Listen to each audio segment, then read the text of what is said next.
जो दिन रात साईं को पुकारता है ना, जब उसके लिए कोई हानि पहुंचाना चाहे तो बाबा खड़े हो जाते हैं। जब हम खुद को साईं पर सौंप देते हैं, बाबा आप समझो हमारी, उसके बाद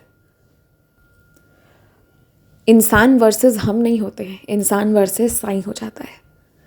ये जो डिवोटी है, ये बचपन से बाबा को बहुत मानती थी। इनकी शादी में भी बहुत चैलेंजेस आ रहे थे, पर बाबा जी ने ही इनकी शादी करवाई थी। इनके शरीर में स्किन डिजीज़ भी हुआ था, पर वो भी बाबा जी की उदी की कृपा से धीरे धीरे करके शादी के कुछ सालों के बाद ठीक हो गया। वो स्किन डिजीज़ ऐसी नहीं थी कि पूरे बॉडी में विजिबल था, उनके कमर में कुछ हिस्सों में वो विजिबल था, पर बाबा जी ने थोड़ा समय लगा, श्रद्धा सबूरी उन्होंने रखा, अपने शरीर में फैलने नहीं दिया। बाबा की इतनी कृपा थी कि वो जब शुरू हुआ था उसी समय उन्होंने उस चीज़ को नोटिस कर लिया था, और वहाँ से इलाज के साथ साथ बाबा की उदी चलती रही और इस तरह जो है वो ठीक हो गए। लेकिन आज इस बेटी की जो खास बात आपको बताने जा रही हूँ, वो हम सबके लिए एक प्रेरणा का स्रोत है। जब हम बाबा पर अपने आप को बाबा पर सौंप देते हैं तो फिर बाबा हमारे लिए खड़े हो जाते हैं। कैसे हुआ ऐसा? इनका बाबा से कैसे मिलना हुआ, कैसे शादी कराई, वो सब चीज़ें तो मैं आपको बाद में बताऊंगी, फिर कभी बताऊंगी। लेकिन आज इस टॉपिक पर जो ज़रूरी था बताना वो मैं बताती हूँ। तो हुआ ये कि जब इनकी शादी हो गई, इनके हस्बैंड बहुत एजुकेटेड, मतलब एजुकेटेड उस ज़माने के हिसाब से, अच्छे कॉलेज से पढ़े हुए, एंड अच्छी सैलरी भी मिल रही थी। कुछ कॉम्प्रोमाइज़ेस भी करे थे। उनके जो एक और भाई थे वो परिवार के साथ रहते थे, बट वो ज़्यादा जिम्मेदारी नहीं लेते थे। जो बड़े भाई थे, उनकी जो वाइफ है, ये सब लोग हैं, थे नहीं, दीज आर ऑल देयर। तो जो बड़े भाई की वाइफ हैं, वो थोड़ा सेल्फ सेंटर्ड हैं, जिसके कारण वो ज़्यादा खर्च करने नहीं देती, लिमिट में होता है। तो ये जो हैं, ये जिन बेटी की आपको कहानी आज सुना रही हूँ, रादर एक्सपीरियंस, तो ये जो है, इनके पेरेंट्स ने इनको कभी ऐसा सिखाया नहीं था कि तुम्हें सेल्फ सेंटर्ड बनना है या सिर्फ अपना सोचना है। अपना सोचना है, अपने भविष्य का भी प्लान करना है, पर परिवार को भी लेके चलना है। ये भी जॉइंट फैमिली से ही होकर आई थी, बड़ी थी, इधर भी बड़ी थी, ससुराल में भी बड़ी थी, तो जिम्मेदारियां डेफिनेटली कुछ ज़्यादा ही इन्हें मिल गई थी, क्योंकि तब बहुत सारे भाई बहन भी हुआ करते थे, आज जैसा 1 या 2 वाली बात नहीं थी। खैर, इनकी शादी हो गई, सर अच्छे थे, सब कुछ सही था। इन्हें जिस चीज़ की ज़रूरत होती, अपने पसंद से कपड़े ला के देते, अपने पसंद से गहने खरीदवा देते, जो होता सब कर देते, बट कभी इनके हाथ में कैश नहीं देते थे, कभी भी नहीं। कि अगर इन्हें मन कर जाए कि हाँ, मैं इन्हें सब खिला पिला देंगे, सब कर देंगे, गोलगप्पे खाने, मतलब आपको एक एग्जांपल दे रही हूँ कि गोलगप्पे मुझे याद आ रहे हैं अभी, जो खाना है वो खिला देंगे, बट कैश कभी नहीं देते थे। इन्हें इस चीज़ से थोड़ा सा प्रॉब्लम हो जाता था, क्योंकि आई थिंक कभी कभी हमें एज अ इंडिविजुअल चाहिए रहता है कि हम खुद जाएंगे, खुद पसंद करेंगे, खुद लेंगे। कभी कभी हम सिर्फ एक सोलो शॉपिंग भी करते हैं, बट कभी हाथ में कैश नहीं देना। तो उसके बाद इनकी पढ़ाई बहुत अच्छे से नहीं हो पाई थी, बट शी वॉज ग्रेजुएट।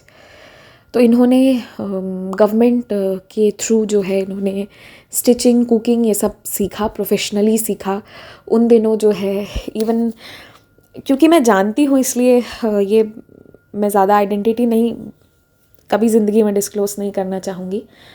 तो जो उस समय क्या होता था ना कि बहुत सारे क्लासेस होते थे जिसमें कुकिंग सिखाई जाती थी।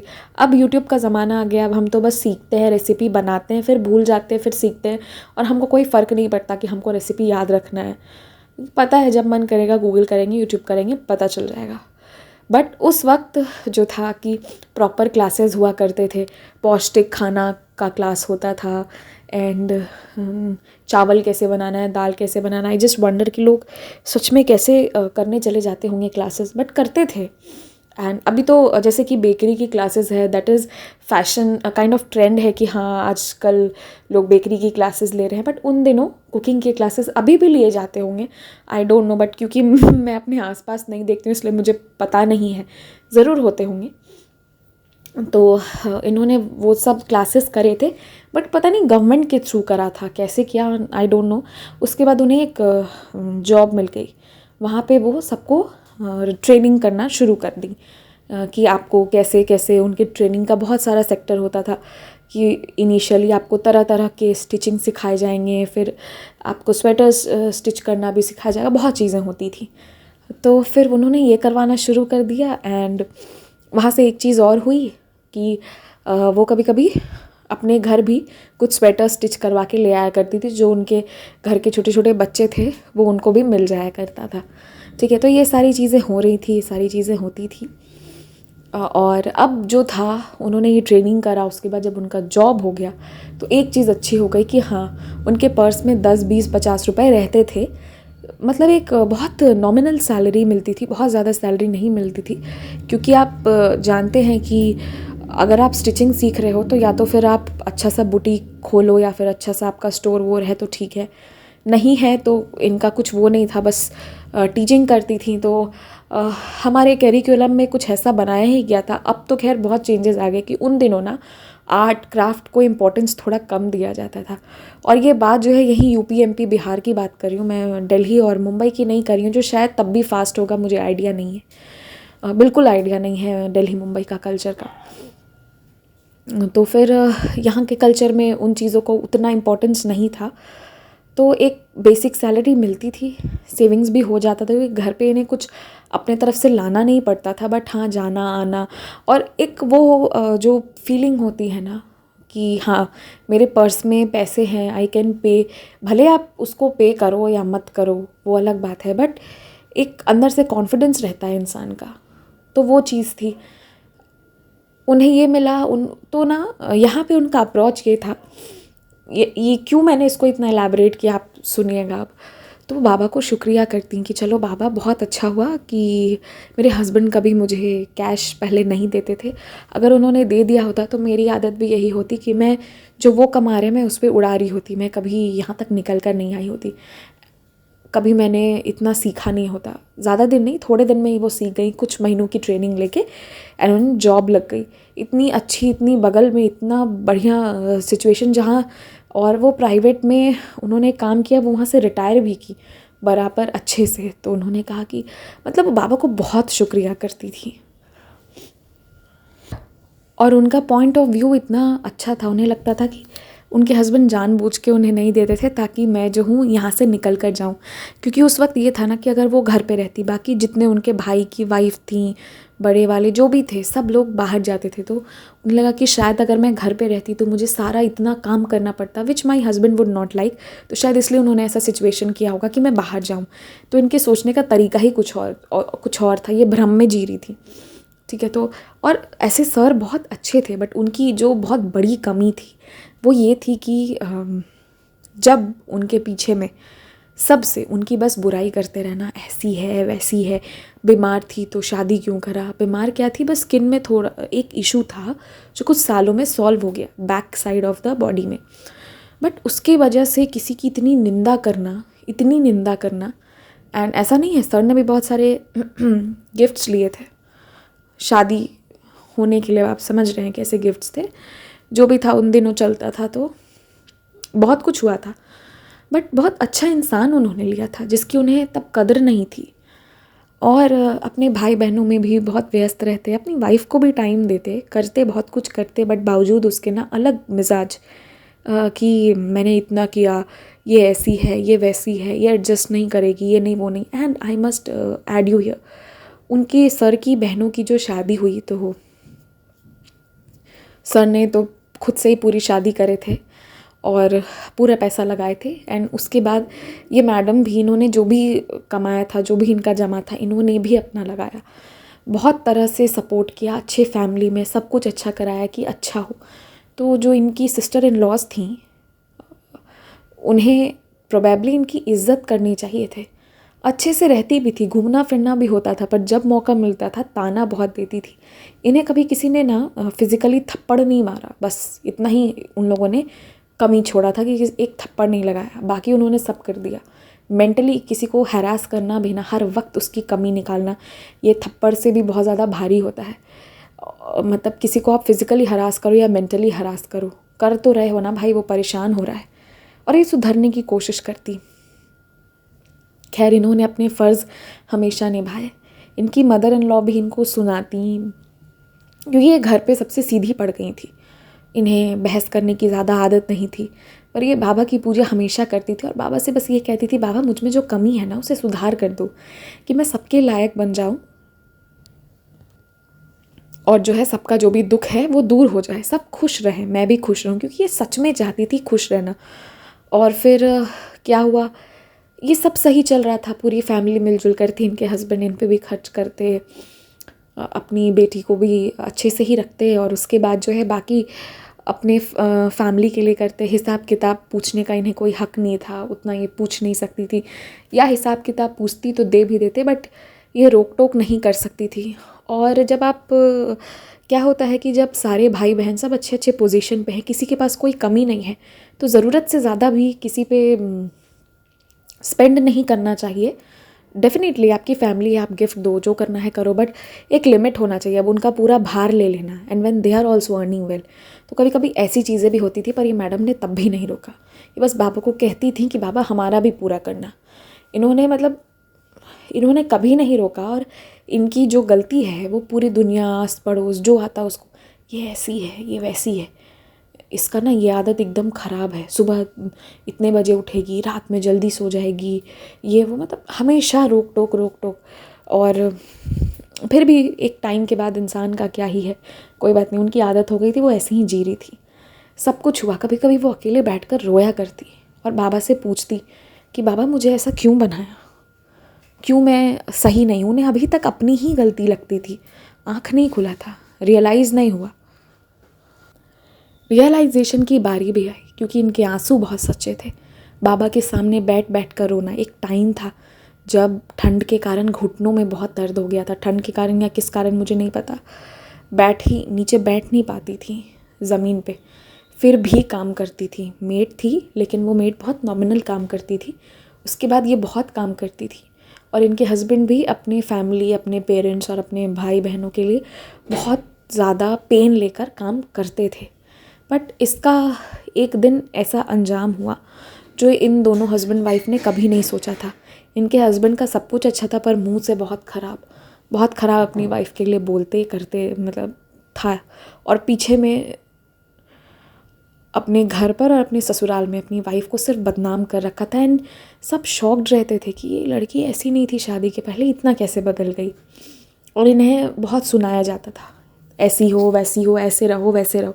And she practically tried changing her self. और अभी तक इन्हें समझ में नहीं आ रहा था कि ये क्या चल रहा है, क्योंकि ये बहुत पसंद करती थी, बहुत ज़्यादा। फिर बाबा की लीला यहाँ से शुरू हुई, जब इनके husband all of a sudden एक दिन दोनों हाथ में सब्ज़ी लेकर आ रहे थे, भारी थैला, सीढ़ी से चढ़ के आए। उन लोगों का बहुत स्टेयरकेस था, पहले चढ़ना है, फिर नीचे में वहाँ पे एक स्पेस है, फिर अगेन ऊपर स्टेयरकेस है, तब आपका घर आएगा। चढ़ के वो जैसे आए, वो थैला वहाँ से छूटा और वो गिरे धड़ाम। वो फेंट कर गए, क्या हुआ, कमज़ोरी महसूस हुई, वी डोंट नो एग्जैक्टली। जो भी हुआ वो बुरी तरह फेंट कर गए। एंड जब उनकी आंखें खुली तो वो हॉस्पिटल में थे। हॉस्पिटल, अब क्योंकि ये इतना स्पेंड करते थे तो डेफिनेटली घर पे सबको यही था कि हाँ इसकी सिचुएशन अच्छी है, कंडीशन अच्छी है। उन्हें बहुत अच्छे हॉस्पिटल ले जाया गया था। और बहुत अच्छे हॉस्पिटल ले जाने के बाद रिसेंटली जो बहन की बेटी बॉर्न हुई थी, उसमें भी इतना एक्सपेंसेस और इतना कुछ करने के बाद सर ने ये बात किसी से नहीं कहा, क्योंकि उनकी आदत रहती थी, सैलरी आई, सब हुआ, पार्टी वार्टी जो भी है, लास्ट ऑफ द मंथ में थोड़ा बहुत बचा तो बचा, ख़त्म भी हो गया, फिर अगले मंथ आ गई, ऐसा चलता था। क्योंकि घर अपना था उनका, तो अब उन्हें लगता था कि अब ज़्यादा क्या ही करना है। तो फिर यही हुआ कि इस महीने स्पेंड हो चुका है इतने अच्छे हॉस्पिटल में, उस समय एसी वाला रूम, उसका बिल कैसे पे होगा। तो फिर एक तो सर इन्हें ज़्यादा हिसाब किताब देते नहीं थे। फिर 2-4-5 दिन हॉस्पिटल में, 2-3 दिन, आई थिंक 3 दिन रहने के बाद जब कहा गया कि आप सारी प्रोसेसिंग्स जो भी है पेमेंट कर दो, फिर आप जा सकते हो। जब पेमेंट की बारी आई ना, तो सर शांत पड़ गए। इनकी वाइफ जो है, मतलब ये जो है, इन्होंने कहा कि आप मुझे बताएं कि कैसे पेमेंट करना है, कैसे क्या है, मैं कर देती हूँ, क्योंकि अब तक घर का सब कुछ वही करते आ रहे थे और इन्हें ज़रा भी अंदाज़ा नहीं था कि ऐसा कुछ हुआ होगा, वरना ये नहीं मांगती। बट जब उन्होंने सर से कहा ना, sir was silent and shocked, क्योंकि अकाउंट में पैसे ही नहीं थे।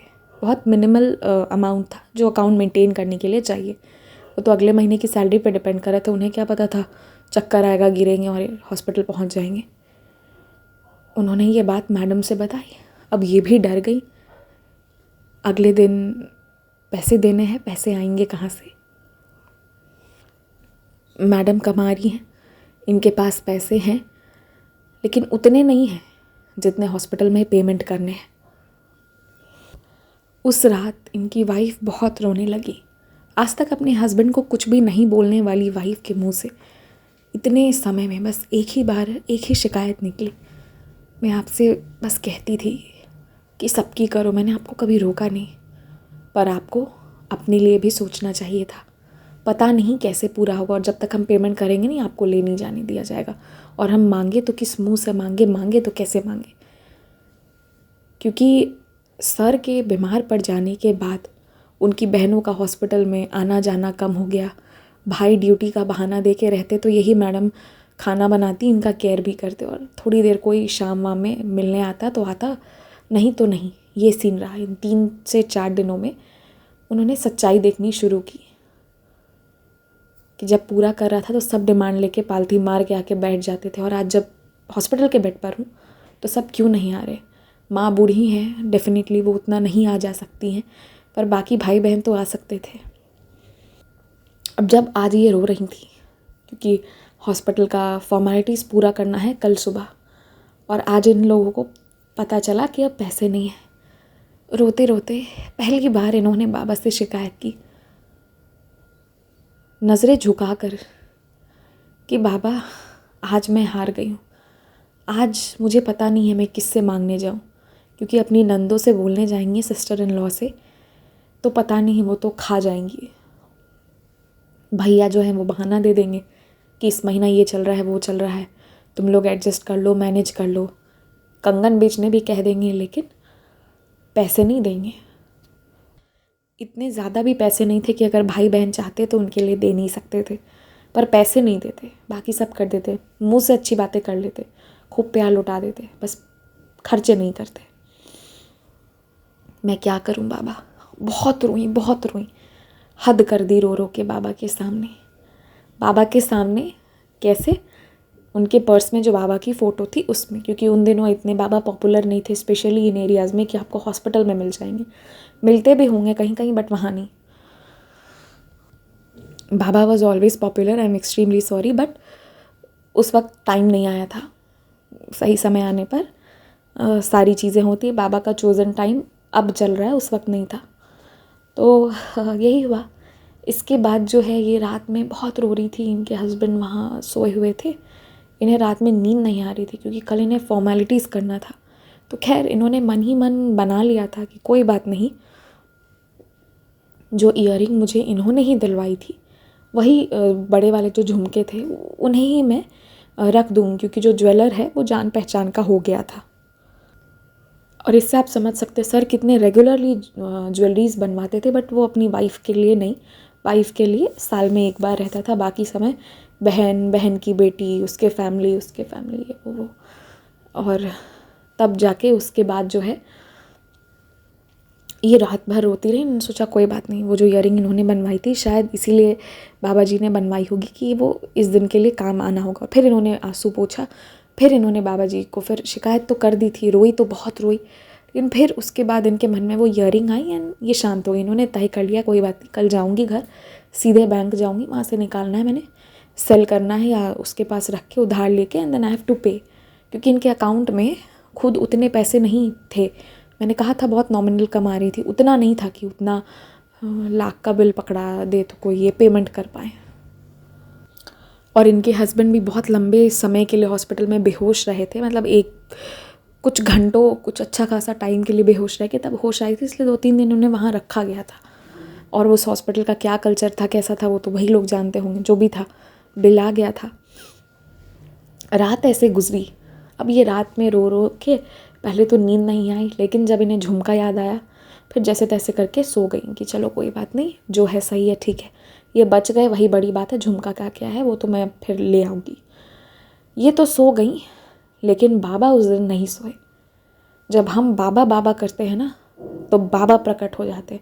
जब हम बाबा को सौंप देते हैं कि लो बाबा संभाल लो, सब तुम्हारा, मेरी सांसें भी तुम्हारी, सब तुम्हारा, फिर जब बाबा पकड़ते हैं ना वो नहीं छोड़ते। फिर रात में सर को एक स्वप्न दर्शन हुआ। वो खूबसूरत स्वप्न दर्शन, मुझे लगता है कि वो सर के लिए आशीर्वाद था, पर सर को क्या लगा मुझे नहीं पता। एटलीस्ट उस मोमेंट क्या लगा होगा। अत्यंत क्रोध में बैठा हुआ एक बूढ़ा, बहुत बूढ़ा, अत्यंत क्रोध में बैठा हुआ, और वो इनसे कहने लगा, कितना रुलाएगा तू बेशरम, कितना रुलाएगा मेरी बेटी को, क्या क्या बिगाड़ा है उसने तेरा, बता। और शायद सपने में बाबा जी ने इनके कॉलर पकड़े थे, या फिर कुछ तो ऐसा हुआ था, कुछ स्ट्रिक्ट कुछ था, कुछ हुआ था, मुझे ये याद नहीं है। कहा, फिर बाबा जी ने कहा, क्यों ऐसे किया तूने? वो सुधरने की कोशिश करती रही, जबकि सुधरना तो तुझे चाहिए। तू जानता है तूने क्या क्या किया है मेरी बेटी के साथ। मैंने उसके हाथों को तुम्हारे हाथ में इसलिए नहीं सौंपा था कि उस दिन के बाद से आज तक हर रात उसकी आंखों में आंसू रहे। अगर सुधरने को तैयार है तो ठीक, वरना चल यहाँ से, तुझे जीने का कोई हक नहीं है। मेरी उस बेटी की बर्बाद ज़िंदगी को मैं फिर आबाद कर दूँगा। दिस वॉज, आई मीन, अब सुनो, अभी ये यहाँ तक नहीं। उसके बाद बाबा जी ने कहा, तुझे एक मौका दे रहा हूँ, कल ये बिल पे हो जाएगा, लेकिन इसके बाद अगर तू नहीं सुधरा ना तो फिर वो तेरी ज़िंदगी का आखिरी दिन होगा। कहकर बाबा गायब। ये डर गए। जब इनकी आंखें खुली डर कर, तब सर को रियलाइज़ हुआ कि ये नॉर्मल कोई बूढ़ा या कोई चुड़ैल या कोई आत्मा वात्मा का चक्कर नहीं था। कहीं ना कहीं इसके भगवान आए थे, जिसको ये पर्स में लेके घूमती है, जिसको ये पूजा करती है। और सर को तो अपनी गलतियाँ मालूम थी। डीप डाउन द हार्ट सबको पता होता है हम अच्छा कर रहे हैं कि गलत, चाहे कुछ भी कर रहे हो, वी ऑल नो दैट।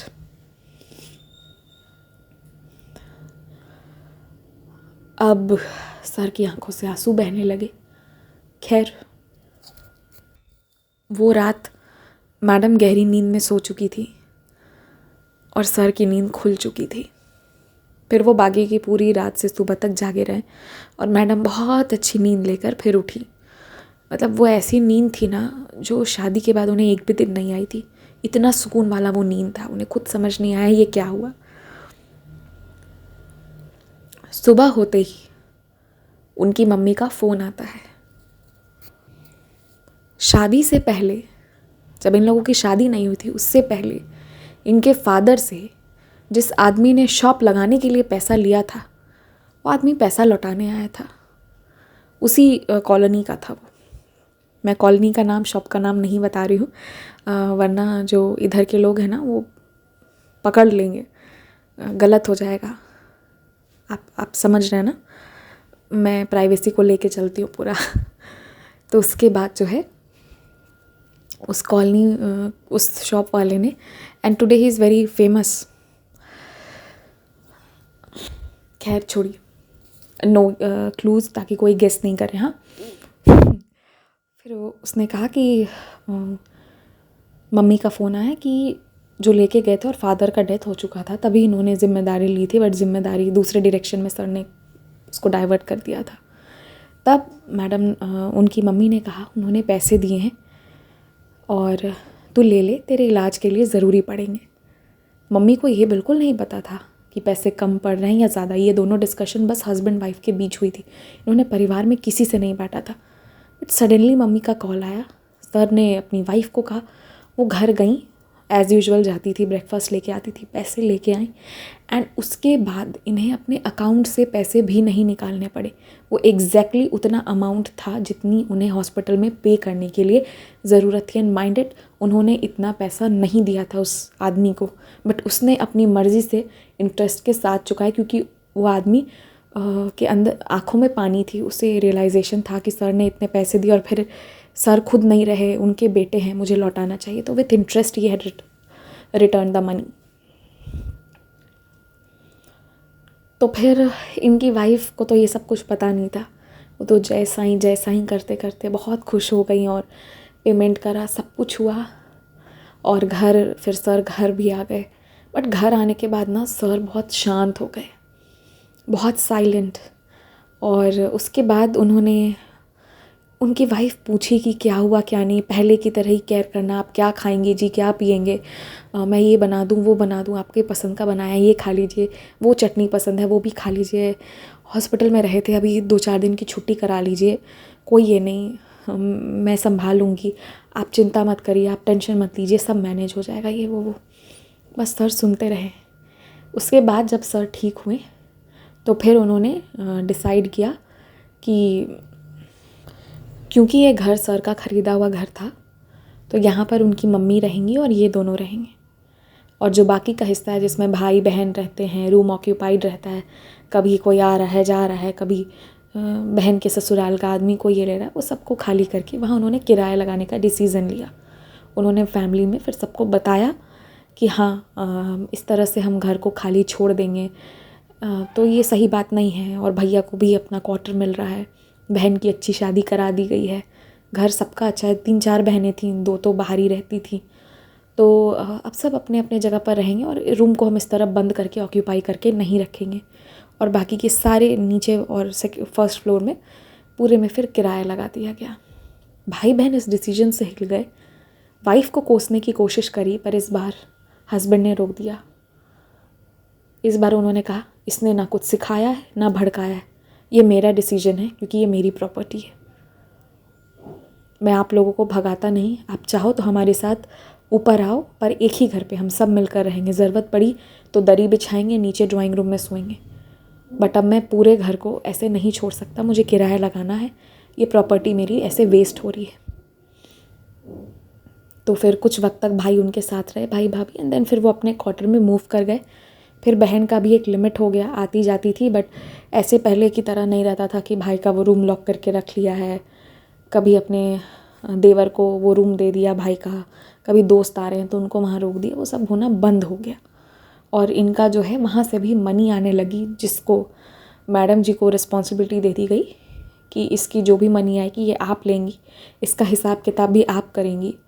और पूरी ज़िंदगी के लिए मुझे ना बस आंसू नहीं निकल रहे हैं, लेकिन दैट फीलिंग, आपको जो करना है, जो ख़रीदना है, जो पहनना है, जो ओढ़ना है, जो करना है, ये सारे पैसे आपके लिए। आप मेरी ज़िंदगी हो, आपने मेरी सेवा करी, आपकी भक्ति नहीं रहती तो मैं उठ नहीं पाता, क्योंकि बाबा जी ने ये भी कहा था कि ये तुझे बहुत चाहती है। बाबा जी ने क्या क्या कहा था, मुझे जो जो याद था, जैसा याद था मैंने बताया, ऐसे ही कहा था, इसकी भक्ति ने मुझे उठाया है, तेरी भक्ति ने उठाया है, तो ये पूरी ज़िंदगी अब तेरे आएंगे, तू हिसाब किताब कर, तुझे इससे जो ख़रीदना है, जो करना है कर। एंड इसके बाद जो है उनकी ज़िंदगी ऑन ट्रैक हो गई। इसके बाद मैडम को अपना रिस्पेक्ट मिला। इसके बाद जो होता नहीं है पर हुआ, सर ने क्या कहते हैं, सर ने सच में एडमिट किया कि उन्होंने क्या कुछ किया था, पर उनका मन कैसे बदला। इसके बाद सर बदल गए, जो उनका एटीट्यूड था इधर उधर, वो अब वाइफ, बच्चे और घर को ओरिएंटेड था। कभी अपनी माँ को, किसी को कमी पे नहीं रखा, पर जो पहले यूज़लेस वाला काम करते थे वो बंद हो गया। एंड जो ज़िंदगी इनकी वाइफ जीना चाहती थी वो ज़िंदगी इनको मिल गई। ये लोग आज भी हैं, अच्छे से रहते हैं, लाइफ में चैलेंजेस ऊपर नीचे होती रहती हैं, बट एज सच अब ऐसा कुछ नहीं होता। तो जो बाबा पे भरोसा करके छोड़ देता है ना ईमानदारी से, बाबा फिर उसके लिए खड़े हो जाते हैं। इन मैम के लिए बाबा खड़े हो गए थे, क्योंकि इन्होंने बाबा पे भरोसा करके सब कुछ छोड़ दिया था, बाबा पर ही छोड़ दिया था। सिर्फ अपने सुधरने की कामना करती थी कि बाबा मुझ में क्या कमी है। कभी शिकायत नहीं किया, कभी कुछ मांगा नहीं, प्रार्थना की पर कि संभाल लो बाबा, लेकिन दो तो ठीक, नहीं दो तो भी ठीक। बाबा ने इन्हें ज़िंदगी ही दे दी, एक नई ज़िंदगी दे दी। तो ये था, ये आप इसके बाद मुझे नहीं लगता है कि मुझे अब ये फैक्ट को ज़्यादा एक्सप्लेन करना पड़ेगा कि जब आप बाबा पर अपने आप को सौंप देते हो तो बाबा खड़े हो जाते हैं। ऐसा ही एक अनुभव मेरे भी ज़िंदगी का है, जो मैं इस वक्त नहीं सुनाना चाहती हूँ, क्योंकि मैं किसी को दुख नहीं पहुँचाना चाहती, किसी को दुख नहीं पहुँचाना चाहती हूँ। अगर मेरी कोई पहचान नहीं होती अभी, मतलब वैसे कोई उतनी वो नहीं है, बट जो भी है, आप लोग मुझे नहीं रिकॉग्नाइज़ कर रहे होते तो मैं ये कभी किसी चैनल पर कहीं ना कहीं सुना दी होती। पर ये सच है, जो बाबा बाबा करता है विवश होकर, उसकी भक्ति में बंद कर बाबा को आना पड़ता है। और बड़े प्यार से आते हैं बाबा, खुशी से आते हैं। इसलिए बाबा पे विश्वास रखिए। इससे आगे मैं क्या बोलूँ, हर प्रॉब्लम का सल्यूशन निकल जाएगा। जब कुछ नहीं होता है ना, कोई इंसान, कोई प्राणी से सामने वाला नहीं सुधरता है, बाबा आके एक थप्पड़ लगाते हैं ना, सब सही हो जाता है। ये हुआ है, this is the fact. I my self have witnessed a few things, but क्या बोलूँ, अभी नहीं बोल सकती। जय साई राम।